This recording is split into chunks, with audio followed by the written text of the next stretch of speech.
Tungano, Penguaya Kumagaminya Kumarani, Ayana Mure, Pagan, Jayatuna Kui, Kenigadi Pino Maya Budui, Ndagoy Kunyin Yarba, Tari Gorna Beram, Tuyalewe,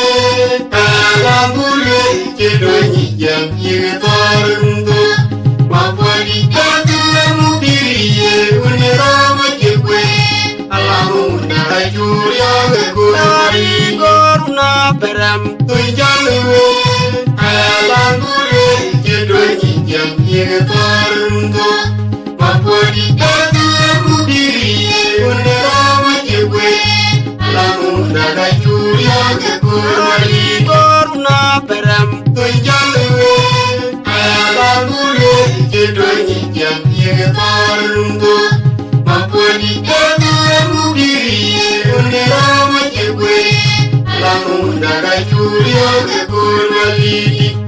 Todaya wakora yang jalur pokoknya kita dong ajang kon kumbai amualam bayam daya jendot alai le buat kau maliran tinggal wang beli juri ayo tinggal tunang makan di bujaro acuwe todaya wakora yang jalur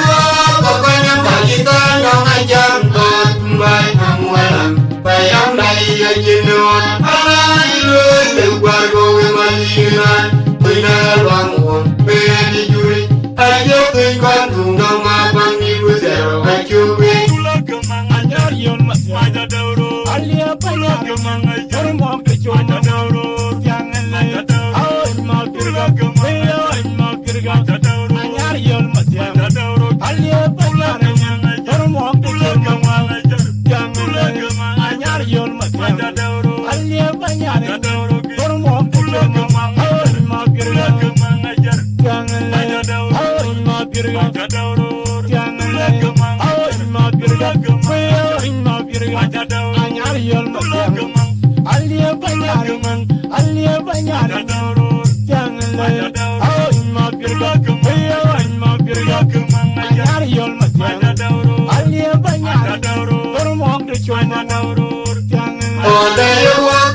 bayam daya jendot alai le tengkuar kau maliran tinggal wang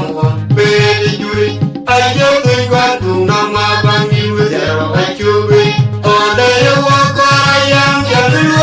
pokoknya kita dong ajang kon kumbai amualam bayam daya jendot alai le tengkuar kau maliran tinggal wang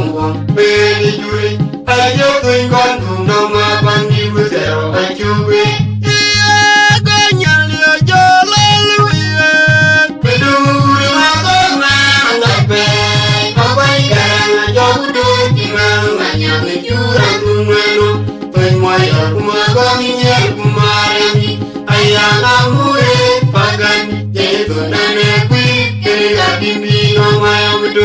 Ndagoy kunyin yarba tari gorna beram tuyalewe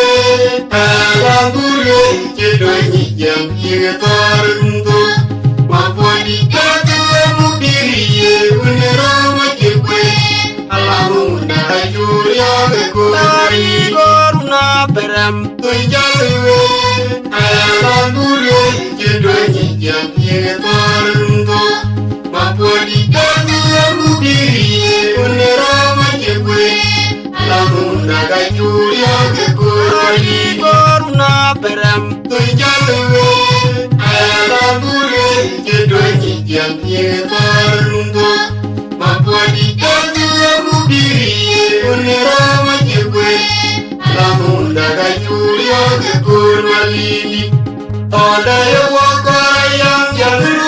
pokoknya kita dong ajang kon kumbai amualam bayam daya jendot alai le tengkuar kau maliran tinggal wang beli juri ayo tengkuar tunang mabang di bujaro acuwe todaya wakora yang jalur pokoknya kita dong ajang kon kumbai amualam bayam daya jendot ala ilwe te kwargo malina tuina lwango pedi juri ayo tuin kwantu no ma bangi wuzero achuwi Anyar yon masya Alia panya Kurma kechoma Jangan lay Awan ma kirga Awan ma kirga Anyar yon masya Alia panya Kurma kechoma Jangan lay Anyar yon masya Alia panya Kurma kechoma Awan ma kirga Jangan lay Awan ma kirga Jangan lay Awan ma kirga Anyar yol masya Alia banyar Alia banyar Jangan lay Awan ma kirga Awan ma kirga Anyar yol masya Alia banyar Kurma kechoma Jangan lay Ode luwa korayang jalurwa Papanya pajita dong ajang Kon kumbat nungwalang Bayang daya jinduwa ala ilwe te kwargo malina tuina lwango pedi juri ayo tuin kwantu nama bangi wuzero achuwi ode luwa korayang jalurwa Papanya pajita dong ajang Kon kumbat nungwalang Bayang daya jinduwa ala ilwe te kwargo malina tuina lwango pedi juri ayo tuin kwantu nama bangi wuzero achuwi